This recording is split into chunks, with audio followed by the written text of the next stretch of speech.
Hello, everybody. This is Pastor Green. We're doing another Bible study, Acts chapter 10.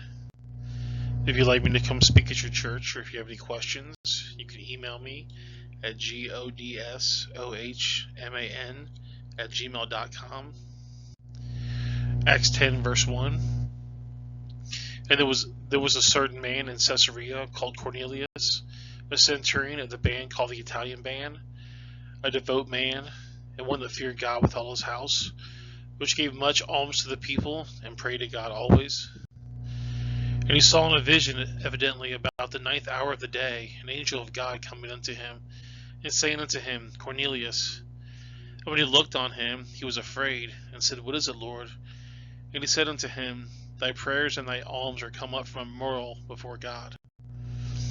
So Cornelius, who was a soldier, who was a centurion, he prayed to God, he paid his alms, he paid his tithing, he helped the needy, and apparently something was going on in his life, and so he made this prayer, and an angel came down to him and said that your prayer was answered because you've been very devout and paid your alms and everything. I want to go ahead and give you your prayer. And now send men to Joppa, call for one Simon, whose surname is Peter. He lodges with one Simon a tanner, whose house is by the seaside. He shall tell thee what thou oughtest to do. And when the angel spoken to Cornelius was departed, he called 2 of his household servants, and a devout soldier from them that waited on them continually. And when he had declared all these things unto them, he sent them to Joppa. On the morrow, as they went to their journey, he drew nigh to the city. Peter went upon the housetop to pray about the 6th hour. And he became very hungry, and he would have eaten, but it made ready, and he fell into a trance. And he saw heaven open, and a certain vessel descended unto him, as had been a great sheet knit at the 4 corners, and let down to the earth, wherein all manner of 4-footed beasts of the earth, and wild beasts, and creeping things, and fowls of the air. So Peter's praying, and apparently he went into a trance, and he saw this vision of this sheet coming down with all the different animals in it. And he saw every animal there possibly was to know inside the sheet. And he probably didn't really understand what this vision was, but God's going to explain it to him here in a second. In the beginning of creation, both men and animals were vegetarians. After the flood, the man was allowed to eat meat, as talked about in Genesis 9. And then Moses came around, and he put restrictions on the diet of the Hebrews. After Jesus died, man's now allowed to eat all meats. And then in the millennial reign, everybody's going to be vegetarians again. And there came a voice to him, Rise, Peter, kill and eat. But Peter said, Not so, Lord, for I have never eaten anything that is uncommon or unclean. And the voice spoken to him again the second time, What God has cleansed, thou call not common. And it was done thrice, and the vessel was received up again into heaven. So God's telling Peter, I know that the Jewish law says that you should eat a certain type of food, but now everything's available to you, everything's allowed. And so the Christians are allowed to eat anything. That's why we don't follow the Muslim or the Jewish diet where we can't eat pork, we can't eat certain kinds of fish, we can eat anything we want because God has given us permission now to eat all kinds of animals. Now while Peter doubted in himself what this vision which he had seen should mean, behold, men which were sent from Cornelius had made inquiry of Simon's house, and stood before the gate, and called and asked where the Simon which was surnamed Peter was lodged here.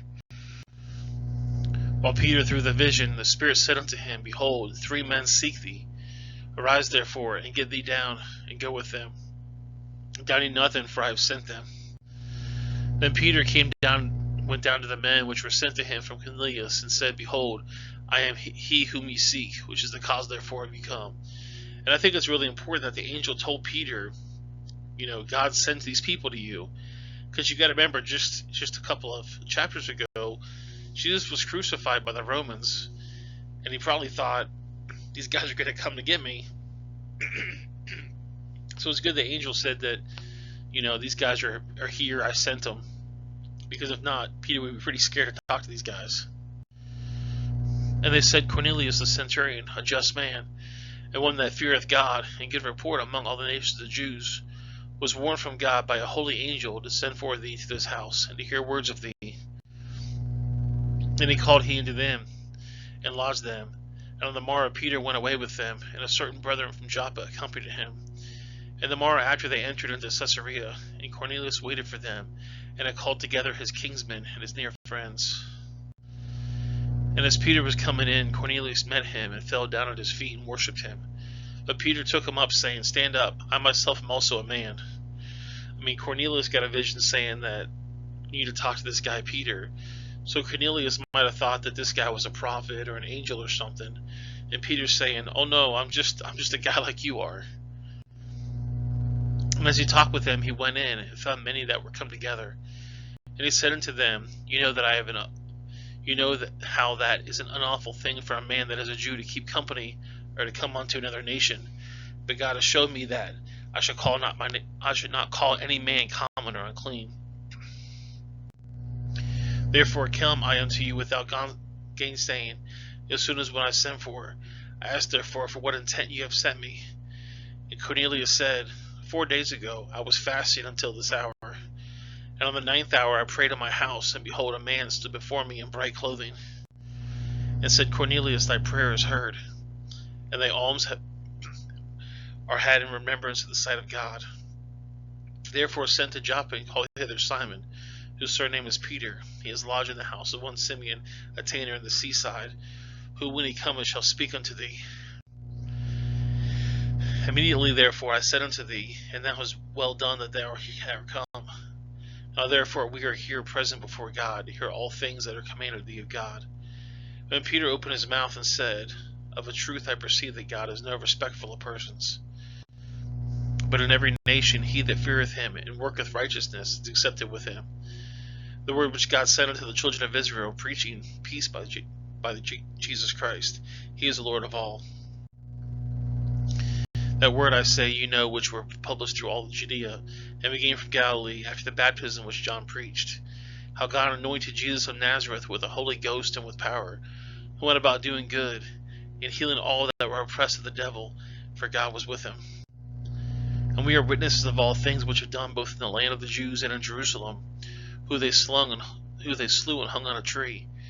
Him God raised up the 3rd day, and showed him openly, not to all people, but unto witnesses chosen before of God, even to us who did eat and drink with him after he rose from the dead. And he commanded us to preach unto the people, and to testify that he which is ordained by God to be the judge of quickening the dead. To him all prophets witnesses, that through all his name whosoever believeth in him shall receive a remission of sins. And while Peter yet spoke these words, the Holy Ghost fell upon all of them which heard the word. And it said it fell on all of them, which meant it fell on Peter, Cornelius, and all the people that were there, whether they were Jew or Greek or Gentile or anything. It fell on all of them. And they of the circumcision which believed were astonished, as many as came with Peter, because of the Gentiles who also poured out the gift of the Holy Ghost. For they heard them speak with tongues and magnify God.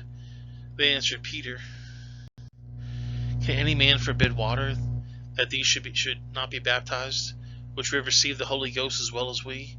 And he commanded them to be baptized in the name of the Lord, then prayed to him to tarry certain days.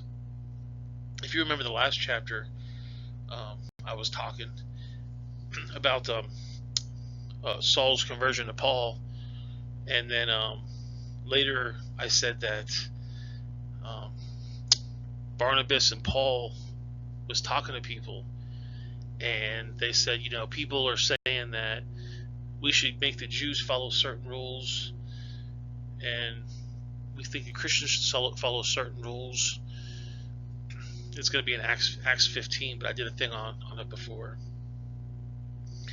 And the people that were Jews said we need to make them follow our rules, and the people that were following the Gentiles said no, we don't want to make them do that, and they talked with the priests.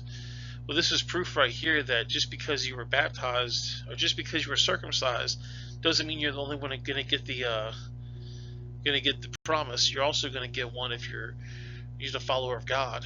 So the followers of God and the circumcised both got to have the Holy Ghost upon them. Anyways, guys, that's the video.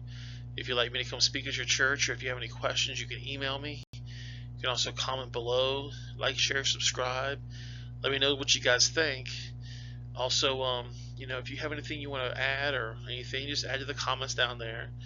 And I'll see you guys next time. I'm going to put some stuff in the links here so you can see more of my videos. Have a great day. Bye-bye.